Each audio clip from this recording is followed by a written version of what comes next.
चलिए आज हम शुरू करते हैं। गुरु ग्रह को कैसे देखा जाता है कुंडली में।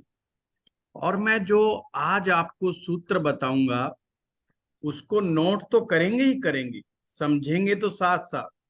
पर मैं रिक्वेस्ट करूंगा कि जो नोट बनाएंगे ना उसको बार बार दोहराना है, बार बार दोहराना है अपने दिमाग में, दिल में। एक बार मेहनत कर लिया, सिर्फ 9-10 सूत्र बताऊंगा आपको। कुंडली किसी भी व्यक्ति की आपके सामने होगी, गुरु एकदम स्पष्ट होगा। और गुरु क्या असर दे रहा है, चाहे वो किसी भी घर में बैठा हो क्यों ना हो, आप एकदम क्लियर कट समझ जाएंगे कि क्या स्थिति है क्या नहीं। तो शुरुआत करते हैं, और शुरुआत होगी 9वें भाव से ही। 9वां भाव जो कि ब्रह्म स्थान है और उसका मालिक जो है गुरु है। तो एक तरह से आप जब गुरु ग्रह को देख रहे होते हैं तो 4-5 चीजें एक साथ एक इंसान के बारे में पता लगता है। सबसे पहला है तो 9वां भाव, या जब हम बृहस्पति को देख रहे होते हैं तो इंसान की हम कई चीजें एक साथ देख रहे होते हैं। सबसे पहले हम उस इंसान का भाग्य देख रहे होते हैं। भाग्य यानी किस्मत, और किस्मत से जो जो चीजें मिलती हैं वो सब चीजें हम गुरु के माध्यम से देखते हैं। इंसान की जिंदगी में धन कितना आएगा और कितने प्रेम और मोहब्बत से आएगा, मतलब बिना एफर्ट्स के आएगा, कम प्रयास करने के आएगा, ये भी हम गुरु से ही पता करते हैं। संतान का सुख, इस संसार से मिलने वाला प्यार, इस संसार से मिलने वाला रुतबा, पब्लिक डीलिंग आपकी गुरु ग्रह से ही देखी जाएगी। आपका जीवन में लाभ और आपका जीवन में दाम्पत्य सुख, ये सारी चीजें, दाम्पत्य सुख का यहाँ पर मेरा तात्पर्य है पारिवारिक शांति से। मैं यह क्लियर कर दूं, ये पति पत्नी के रिलेशन की बात नहीं करेगा गुरु, बल्कि गुरु ग्रह बात करेगा पारिवारिक शांति की, कि पति पत्नी के बीच में बहुत ही शांति बनी हुई है और आपस में संबंध रेस्पेक्टफुल है, प्रगाढ़ है। ये सब चीजें गुरु ग्रह डिसाइड करता है। तो एक साथ हम बहुत सारी चीजें देख रहे होते हैं, पर मैं आपको शुरुआत में बताऊंगा, आप एक साथ सारी चीजें समझने की कोशिश मत कीजिएगा। जब भी आप कुंडली किसी की देखें, सबसे पहला 1 या 2 विषय ही उठाना है, तो उससे आपको क्लैरिटी आती चली जाएगी। उसके बाद आप अभ्यास करते चले जाएं, अभ्यास बढ़ाते चले जाएं, आपको दिक्कत नहीं आएगी। जब भी ज्योतिष के क्षेत्र में एक नया विद्यार्थी किसी की कुंडली देखता है, वो इतना तो समझ जाता है कुछ दिनों में कि कौन सा ग्रह किस भाव में बैठा हुआ है, पर वो कंफ्यूज हो जाता है कि इस जगह पर बैठे हुए ग्रह को मैं बहुत अच्छा मानूं या मैं बुरा मानूं। जब वो देखता है कि किसी व्यक्ति की कुंडली में गुरु ग्रह 12वें भाव में बैठा हुआ है, देखता है कि उस बेचारे की ना पढ़ाई हुई, ना उसको धन मिला, ना उसको अध्यात्म मिला, और संतान का सुख भी विशेष नहीं है। संतान है पर उसका कहा नहीं मानती, तो बड़ा टेंशन हो गया। फिर स्वामी रामदेव की कुंडली देखते हैं तो गुरु यहाँ 12वें भाव में बैठा हुआ है, मान सम्मान भी है, पैसा भी है, दौलत भी है, शोहरत भी है, बहुत चीज नहीं मिली सिवाय संतान को छोड़ करके, बाकी गुरु के मैक्सिमम रिजल्ट मिले। अगर वो पढ़ नहीं पाए पूरे अच्छे ढंग से, परंतु बड़ी बड़ी यूनिवर्सिटियों ने उन्हें पीएचडी की डिग्री मानद उपाधियों से नवाजा। ऐसे बहुत सारे उदाहरण आपके सामने आएंगे कि भाई हम किसको सही समझे किसको गड़बड़ में समझे। आपके सामने भी ऐसी बहुत सारी कुंडलियां आएंगी जहां पर गुरु ग्रह के बारे में लिखा होगा यहाँ पे गुरु बहुत अच्छा है, पर उसे गुरु के परिणाम नहीं मिल रहे। अच्छे गुरु के परिणाम नहीं मिल रहे। और कई जगह ये आएगा कि यहाँ पर गुरु बहुत खराब है पर बंदा करोड़ों करोड़ोंपति है, बंदे के पास पैसे की कोई कमी ही नहीं, वो गिनती बताता है मैं 10,000 करोड़ का आदमी हूं, मैं 20,000 करोड़ का आदमी हूं। आप हैरान हो जाते। और अक्सर अष्टम भाव का गुरु ऐसा चीजें आपके सामने लेकर के आता है। अष्टम भाव के गुरु में आपको लोग करोड़ों में खेलने वाले मिल जाएंगे। फिर आप कहेंगे ज्योतिष क्या कर रहा है। अभी तक तो हम यही सीख रहे थे कि गुरु ग्रह छठे में बैठ जाए, आठवें में बैठ जाए, 12वें में बैठ जाए तो आदमी को बड़ी परेशानियों का सामना करना पड़ता है। पर ये 8वें में जो गुरु बैठा है करोड़पति अरबपति कैसा बना दिया। इतनी देर बाद कोई एक और कुंडली आती, उसका भी 8वें में गुरु, ना बेचारे की नौकरी टिकती है, ना बेचारे का व्यापार टिकता है। अब सच्चा कंफ्यूजन खड़ा हो गया। यार जो किताब में लिखा था बिल्कुल ठीक लिखा था कि 8वें के गुरु का, वह जो गुरु का जो अपना कारक तो है वो नष्ट हो जाता है, वो बात तो बिल्कुल ठीक हो गई। परंतु दूसरी कुंडली में ये बात क्यों नहीं आई। आज के क्लास में हम इसी चीज का निचोड़ निकालेंगे और आज आप लोग अपनी अपनी कुंडलियों में देखेंगे कि गुरु के कितने परिणाम आपको प्राप्त हुए और कितने नहीं हुए, वो आज आपको बिल्कुल स्पष्ट हो जाएगा। तो सबसे पहला सूत्र जो है आपने लिखना है, वो लिखना है कि गुरु के साथ किसी भी गुरु के साथ मंदे ग्रह यहाँ 3 बताए हैं, नहीं सॉरी पाप ग्रह, मंदे ग्रह नहीं, पाप ग्रह शनि, राहु और केतु। शनि, राहु या केतु या बुध के साथ गुरु बैठ जाए तो गुरु मंदा असर देता है। मंदे का मतलब लाल किताब में ना कम रिजल्ट देने वाले ग्रह को मंदा कहा गया, स्लो। या आप ये भी कह सकते हैं कि अपने पूरे परिणाम नहीं दे पाता। तो पहला सूत्र समझ में आ गया। गुरु के साथ शनि बैठा हो, गुरु के साथ राहु बैठा हो, गुरु के साथ केतु बैठा हो, गुरु के साथ बुध बैठा हो तो गुरु मंदे असर देता है या अपना पूरा परिणाम नहीं दे पाता है। ये मैं आपको सबसे पहले बता रहा हूं कि गुरु कब अच्छे रिजल्ट नहीं दे पाता है। यदि कुंडली में सूर्य ग्रहण बन रहा हो, अब आपने कोई कुंडली खोली और देखा कि सूर्य राहु या सूर्य केतु उसकी कुंडली में बैठे हैं, तो समझ जाना कि यहां पर गुरु भी पूरे अच्छे परिणाम नहीं दे पाएगा। सूर्य ग्रहण हो कुंडली में या चंद्र ग्रहण हो। चंद्र ग्रहण कैसे बनता है, चंद्र और राहु एक साथ हो या चंद्र केतु एक साथ। पर लाल किताब में चंद्र और केतु के कॉम्बिनेशन को ज्यादा खराब माना है। मैं यहाँ पहले क्लियर कट समझा दूं। तो गुरु अपने अच्छे परिणाम नहीं देता। ये दूसरा सूत्र। तीसरा सूत्र,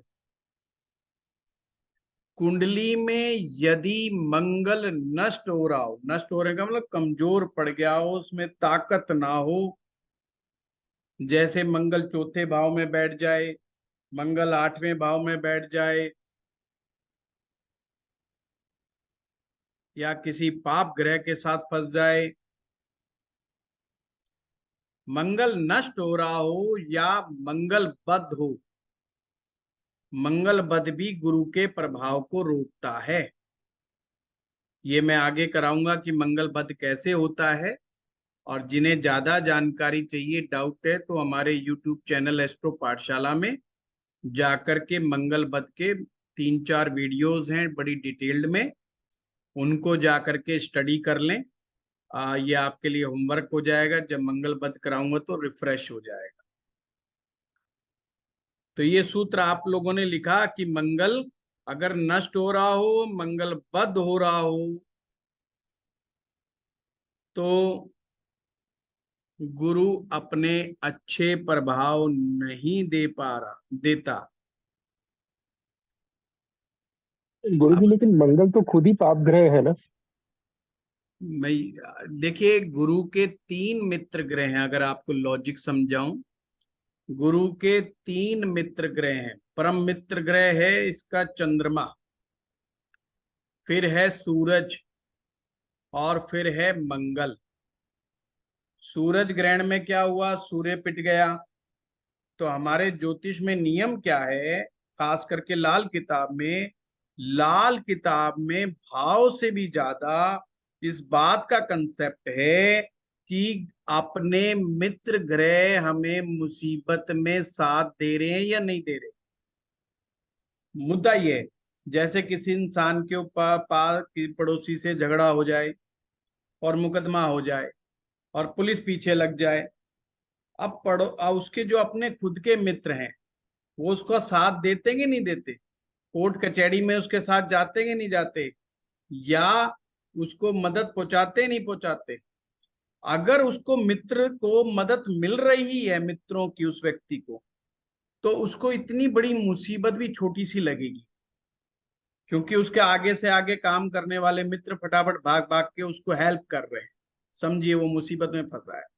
इसी तरह से लाल किताब का ये बहुत प्यारा सूत्र है, जो मेरा मानना है कि हमें ज्योतिष भी ऐसे सीखना चाहिए। हमें आपके और हमारे जीवन से, हम ज्योतिष के माध्यम से देख क्या रहे हैं, हम किसी का जीवन ही तो देख रहे हैं।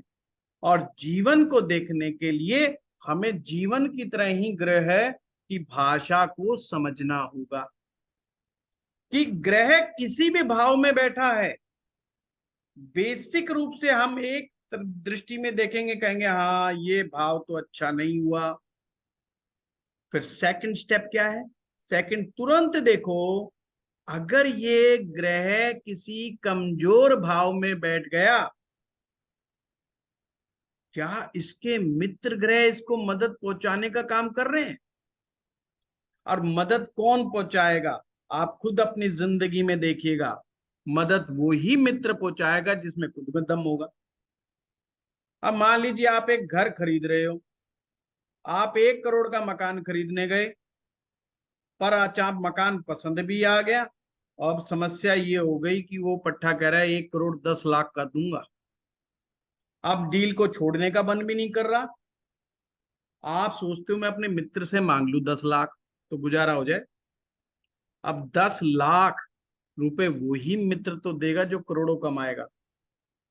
अब अगर आपके मित्र खुद बेचारे छोटी तनख्वाह पर काम करने वाले आपके मित्र हैं, वो आपकी 10 आदमी मिलके भी बच्चे मदद नहीं कर सकते, आप किन किन के पैर पकड़ोगे। पॉइंट समझ में आया। पर आपका तो मित्र, चाहे 2 ही मित्र हैं तो करोड़ों में खेल रहे हैं। आपने एक फोन करा, यार रजिस्ट्री करानी है, मकान है, 10 लाख का मामला है। कहता बोल कब पहुंचाने। हाँ भाई मैं दे दूंगा इतने टाइम। भाई बता कब पहुंचाने, बस इतनी बात करनी हमने तो। तुरंत मदद पहुंच गई, वो डील उसकी खराब नहीं होगी। अगर मित्र होने से भी बड़ी बात है, ऐसे मित्र जो आपके शक्तिशाली।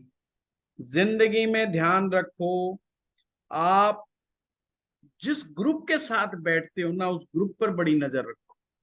वो ग्रुप कैसा है, जैसा ग्रुप होगा, जैसे उस ग्रुप की सोच होगी, ध्यान रखना, जैसे उस ग्रुप की सोच होगी ना, अगले 7 साल के बाद आप वैसे ही बनोगे। ये 7 साल का कंसेप्ट याद रख लेना। 7 इयर्स, अगर सारे पॉजिटिव थिंकर होंगे, आप भी 7 साल में पॉजिटिव थिंकर हो जाओगे। सारे अमीर होंगे, आप कुछ नहीं। आपने अमीर बनना है, 8-10 अमीर आदमियों के साथ दुआ सलाम करना शुरू कर दो, दोस्त के साथ बैठना शुरू कर दो, उनकी बातें सुननी शुरू कर दो, उनसे बतियाना शुरू कर दो। 7 साल के बाद आपकी आर्थिक स्थिति चेंज हो जाएगी। आप हताशा, निराशावादी लोगों के साथ बैठना शुरू कर दो, आप उन्हीं लोगों जैसे बन जाओगे। आप पॉलिटिक्स के अंदर बेमतलब की डिबेट्स में घुसने वाला ग्रुप में घुस जाओ, मोदी यूं, राहुल यूं, फलाना यूं, ढिमकाना यूं, आप 7 साल बाद यही पार्क में बैठे करते नजर आओगे और जिंदगी में खुद कुछ नहीं कर रहे होंगे। जबकि ना मोदी को पता ना राहुल को पता कि आप पार्क में बैठे हो अपना समय वक्त खराब कर रहे हो, उनके लिए फ्री की मार्केटिंग कर रहे हो। तो वो अपने ग्रुप पे ध्यान रखो। इसी तरह ये लाल किताब का बड़ा प्यारा कंसेप्ट है, आपके मित्र ग्रह अगर मजबूत हैं तो आपको तुरंत मदद मिलेगी। अब कंसेप्ट क्या है, गुरु मान लो किसी भी विपरीत परिस्थिति में किसी के कारण भी फंस गया किसी की कुंडली में, पर उसका मित्र सूर्य स्ट्रांग है, तुरंत मदद पहुंचाएगा गुरु को। चंद्रमा मजबूत है, तुरंत मदद पहुंचाएगा गुरु को। और मंगल मजबूत है तो भी मदद पहुंचाएगा गुरु को। अब मंगल नष्ट हो रहा है, हमने सूत्र में क्या कहा, यदि मंगल नष्ट हो रहा है, यदि मंगल नष्ट हो रहा है और या मंगल बद हो रहा है। मंगल बद का मतलब है कि मंगल नेक नहीं है, मंगल नेक नहीं है तो मंगल बद है। बद का मतलब बुरा है, यानी कि अपनी नेगेटिव एनर्जी उस इंसान को दे रहा है। तो ऐसे में गुरु का फल बिगड़ जाएगा क्योंकि उसको प्रॉपर मदद नहीं मिल रही है। सिंपल सी बात है। अच्छा, एक बात और मैं यहाँ पे कहना चाहूंगा, आज कोई चैट में लिखना मत, क्योंकि लिखने का कोई लाभ नहीं होगा, मुझे कुछ भी समझ में आने वाला नहीं है। अब अगला सूत्र लिखो,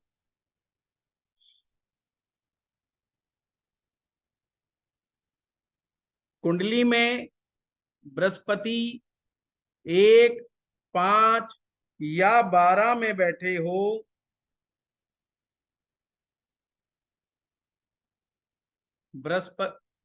बृहस्पति 1, 5 या 12वें भाव में बैठे हो,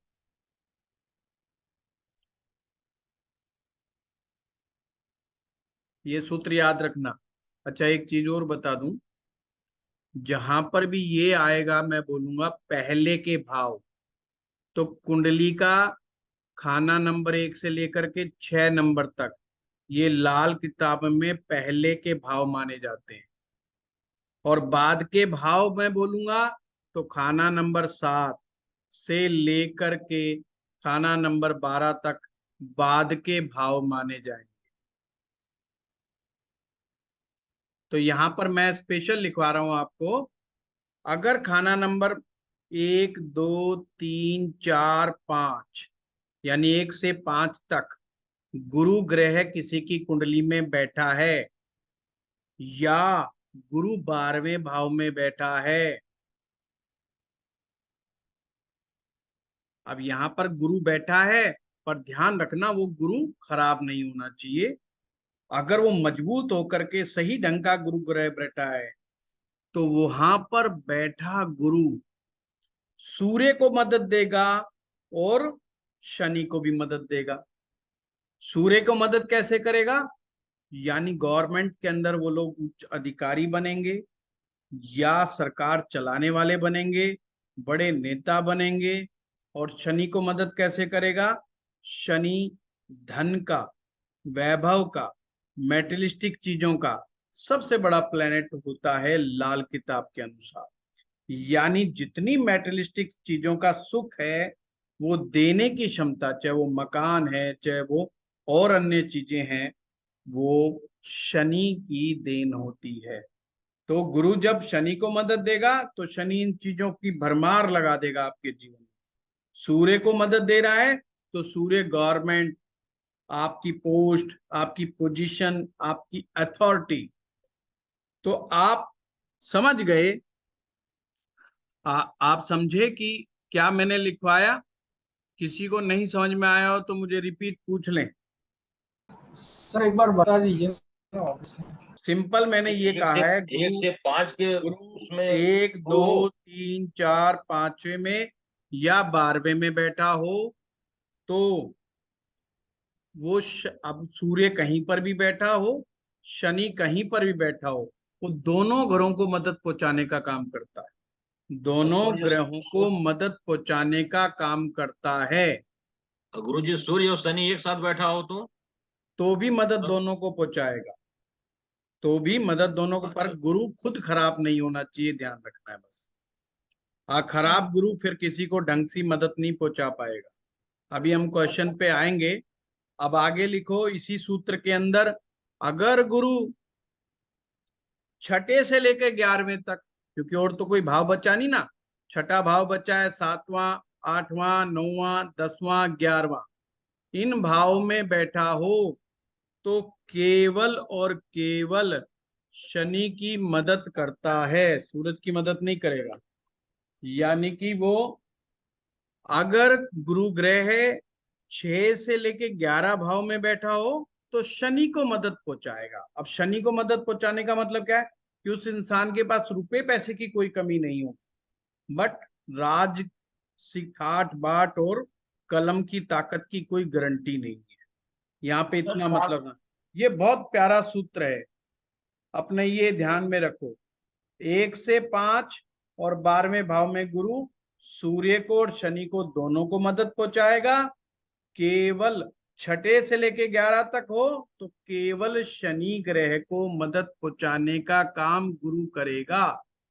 और इसका कोई मीनिंग बाद में आपको ना भी समझ में आए तो अपन जब क्वेश्चन सेशन करेंगे तो भी आप समझ सकते हो, कोई ऐसी चिंता का विषय नहीं। अब अगला सूत्र लिखो। अच्छा, मित्र तो मैंने आपको बता दिए कि चंद्रमा मित्र है, सूरज मित्र है, मंगल मित्र है। शत्रु, 3 ग्रह है इसके प्रबल शत्रु हैं गुरु के, वो है राहु, बुध और शुक्र। राहु, बुध, शुक्र, ये नोट कर लो। देखो, बड़े आराम आराम से लिखो, बड़े आराम आराम से समझो। आज की डेट में ही आपको गुरु ग्रह बहुत अच्छे से देखना आ जाएगा, और जिस व्यक्ति को गुरु ग्रह देखना आ गया, ये समझ लो कुंडली में 12 भाव होते हैं, 12 में से कुंडली के 11 भाव का फलादेश करना समझ जाओगे। बस पहली बार में हो सके समझ में ना आए कुछ सूत्र, बार बार रिपीट करोगे, बार बार दिमाग पे जोर डालोगे और बार बार प्रैक्टिस करोगे तो एकदम पिक्चर क्लियर हो जाएगी। तो इस चीज का ध्यान रखना। तो राहु, बुध, शुक्र, ये 3 उनके शत्रु हैं। तो शत्रु वाले खाने में राहु, बुध, शुक्र को रख लो, मित्र वाले खाने में आप चंद्र, सूरज और मंगल को रख लो। बस ये 3 ग्रह जो मित्र हैं ये मदद पहुंचाने का काम करेंगे, और राहु, बुध, शुक्र गुरु ग्रह का रास्ता रोकने का कार्य करेंगे। अब आगे सूत्र लिखो। कुंडली में दूसरे भाव में, 5वें भाव में, 9वें भाव में, 11वें भाव में और 12 भाव में, यानी ये 5 भाव हैं। 5 भाव हैं, दूसरा, 5वां, 9वां, 11वां और 12वां, दिमाग में बिल्कुल बिठा लो एकदम से। राहु, बुध, शुक्र, तीनों में से कोई सा भी ग्रह इन भाव में बैठ जाए तो समझ लेना गुरु को डेंट लग गया। सबसे ज्यादा डेंट मारेगा गुरु को राहु, दूसरे नंबर पर बुध और तीसरे नंबर पर शुक्र। थोड़ा बहुत बृहस्पति गड़बड़ है तो आज के कलयुग के हिसाब किताब को देखते हुए ठीक है, पर ज्यादा गड़बड़ होने से फिर समस्याएं बहुत ज्यादा बढ़ जाती हैं, तो उस चीज का ध्यान रखना। अगला नियम लिखो। राहु 1 से 6 में बैठा हो और बृहस्पति भी 1 से 6 में बैठा हो, राहु 1 से 6 में बैठा हो और बृहस्पति भी 1 से 6 भाव के, जब मैं 1 से 6 बोल रहा हूं इसका मतलब 1, 2, 3, 4, 5, 6 किसी भी भाव में आ जाए, पहले के भाव से 1 से 6 भाव के बीच में राहु बैठा हो और इन्हीं खानों में से किसी एक भाव में बृहस्पति भी बैठा हो, तो व्यक्ति आध्यात्मिक शक्तियों का मालिक होगा। स्पिरिचुअल नॉलेज बहुत होगी उसको, भगवान के साथ जब वो कनेक्ट करना चाहेगा, कनेक्शन उसका बहुत जल्दी बनेगा। पर मैं हर नियम में एक चीज बता दूं, जब भी बृहस्पति की मैं बात बता रहा हूं, ये ध्यान रखना, बृहस्पति मद्दा नहीं होना चाहिए। ये मत कह देना जी बृहस्पति राहु एक साथ ही बैठे हैं मेरे। बैठे तो पांचवें भाव में, पर बृहस्पति राहु, क्योंकि वहां पे पहले ही मैंने बता दिया कि बृहस्पति राहु के साथ बैठ जाए, बृहस्पति केतु के साथ बैठ जाए, बृहस्पति बुध के साथ बैठ जाए, तो वैसे ही वो मद्दा हो जाएगा। फिर आध्यात्मिक शक्तियों की कोई गारंटी नहीं है। हाँ, अगर वो दावा कर रहा है कि मैं स्पिरिचुअल आदमी हूँ, मेरे पास, मेरे अंदर हनुमान जी आते हैं, मेरे अंदर दुर्गा जी आते हैं, मेरे अंदर भैरव जी आते हैं, मैं ये कर दूं, मैं समझ लेना सिवाय आडंबर के और कुछ नहीं है, सिवाय डपोर शंखी के और कुछ नहीं है, आडंबर रच रखा है। तो यहाँ पर लाल किताब का ये बड़ा प्यारा सूत्र है कि इन भावों में अगर कहीं पर भी आ जाए तो व्यक्ति आध्यात्मिक शक्तियों का मालिक होता है। और जुपिटर, बृहस्पति, यानी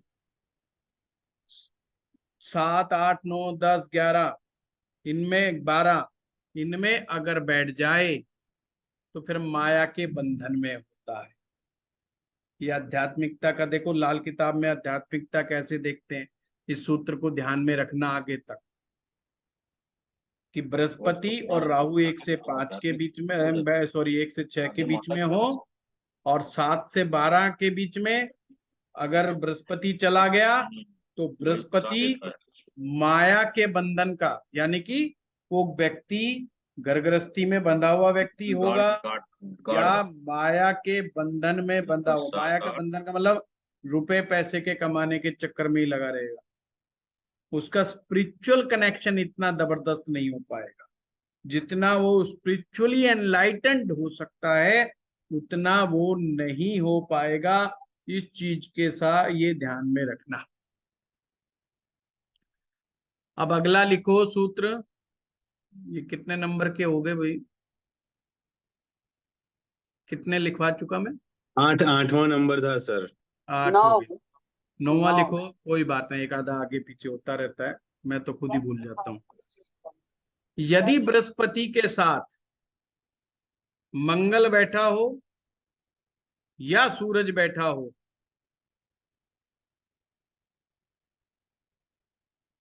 तो मामूली तांबा भी सोना बन जाता है। मामूली तांबा सोना बन जाता है, इसका मतलब क्या हो, इसको प्रैक्टिकल कैसे देखेंगे। जैसे किसी ने कोई इन्वेस्टमेंट किया, गुरु और मंगल साथ बैठे हैं, मान लो उसने जमीन में कोई इन्वेस्टमेंट किया।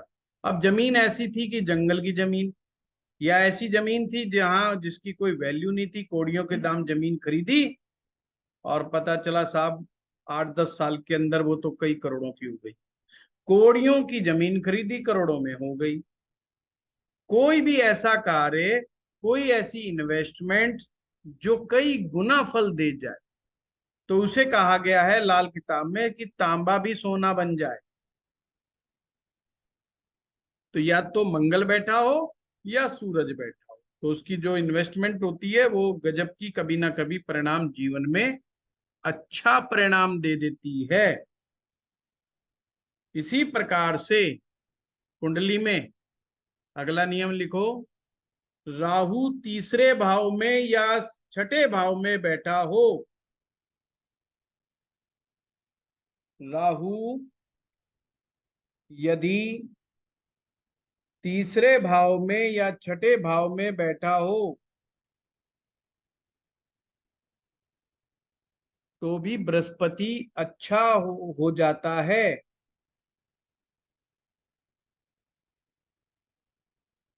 यानी कि अगर राहु अच्छा होगा तो बृहस्पति को भी बड़ा अच्छे, मतलब उस कुंडली में ताकत कई गुना बढ़ जाएगी।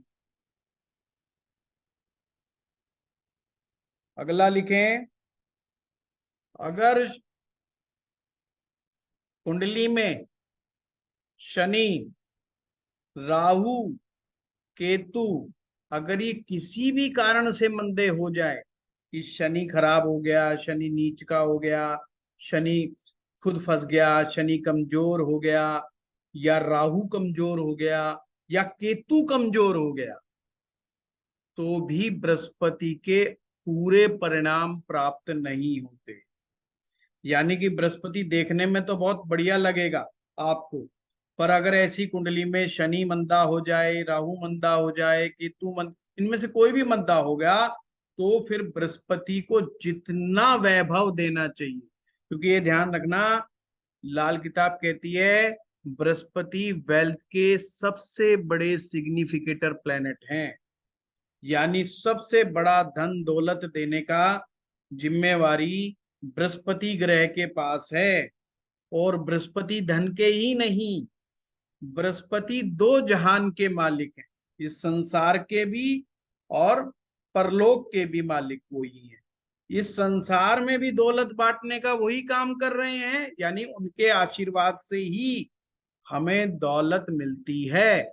और जब हम इस संसार से विदा होंगे तो भी हमें वहां पर जो मदद मिलेगी वो गुरु ग्रह से ही मिलेगी, गुरु ग्रह के आशीर्वाद से ही प्राप्त होगी। इसलिए इन सब चीजों का हमें ध्यान रखना है। और ये क्यों हमारे बृहस्पति के अच्छे होने पर भी हमें उतने अच्छे परिणाम प्राप्त नहीं हो रहे होते हैं, ये आज आपको क्लास करने के बाद जब आप आत्म मंथन करेंगे, मनन करेंगे इन सूत्रों पर, आप अपनी ही कुंडली के ऊपर, तो आपको बहुत सारी चीजें स्पष्ट होंगी कि क्या रीजन है। और जिनको नहीं भी हो रहा चिंता मत कीजिए, जैसे किसी को शनि नहीं पता, राहु नहीं पता, केतु मद्दा कैसे होगा, तो भाई जैसे आज गुरु का टॉपिक छेड़ा है, ऐसे हर ग्रह का अपन टॉपिक छेड़ेंगे और मैं हर बार बताऊंगा कि किस ग्रह को किस कारण किस तरह से देखा जाता है। अब अगला सर सूत्र लिखो। सर एक सेकंड। कुमुद जी थोड़ी देर में, मैं अभी आ रहा हूँ आपके क्वेश्चन सेशन पे आ रहा हूँ। क्या टाइम हो गया ये? 8:20 हो गए। हाँ मैं आऊंगा अभी question session. Right right sir. अकेला बैठा हुआ बृहस्पति, अब देखो कितनी मजेदार बात है, अकेला बैठा हुआ बृहस्पति ज्यादा बेटर, अकेला बैठा हुआ बृहस्पति ज्यादा बेटर है, एक प्रकार से वो बुरा असर नहीं देता। अब किसी भी भाव में बैठा हो, अकेला बैठा हो, तो खुद पर खुद बुरे प्रभाव नहीं देगा। वो बात अलग है कि उसका कोई रास्ता रोक ले, उसको वो पूरे रिजल्ट ना देने दे, वो रिजल्ट दे और उसके रास्ते में कोई ना कोई आ जाए। जैसे मान लीजिए बृहस्पति किसी का 12वें भाव में बैठा है, पर वहीं पर राहु सेकंड हाउस में बैठ जाए या 5वें में बैठ जाए, 9वें में बैठ जाए, तो बैठा तो बृहस्पति अकेला है, परंतु बृहस्पति आशीर्वाद तो पहुंचा रहा है, उसको कमाई तो दे रहा है। पर वो आदमी कहेगा जी कमाई तो भगवान के आशीर्वाद से बहुत है, पर पैसा नहीं। चाहे बुध बैठ जाए चाहे शुक्र बैठ जाए, एक एग्जाम्पल दिया है मैंने आपको। और ये ध्यान रखना, बृहस्पति कभी भी नष्ट हो रहा हो, बृहस्पति कभी भी बुरी तरह फंस जाए, तो सबसे पहले वो अपना असर केतु पर दे देता है। इससे आगे मैं बताऊंगा आपको, एक कंसेप्ट आता है बलिदानी ग्रह। हर ग्रह अपना बलिदानी ग्रह रखता है कि किसका बलिदान देना मुझे, तो बृहस्पति केतु का बलिदान दे देता है, यानी कि अपना कष्ट केतु ग्रह पर ट्रांसफर कर देता है।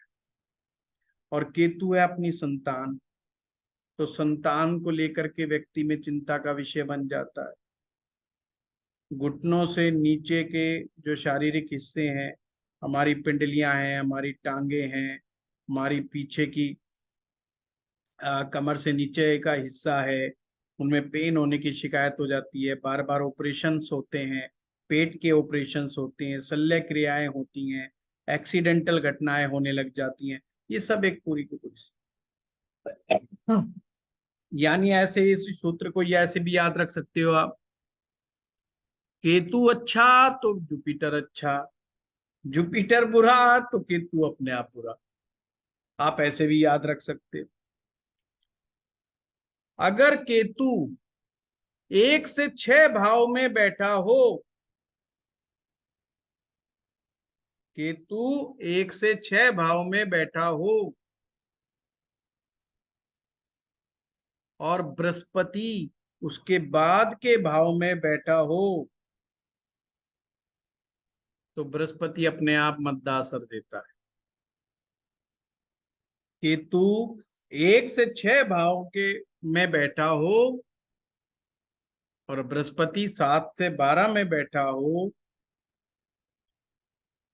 तो बृहस्पति अपने आप मंदा असर देने लग जाता है। अब कितने नियम हो गए ये? 13 सर, 13। सर 13। काफी हो गए। चलो, मैं तो सोच रहा था 9-10 ही होंगे। अब ये नियम आप आराम से याद कर लेना, बड़े आराम से, और इनसे बाहर कुछ भी नहीं बृहस्पति को समझने के लिए। ठीक है?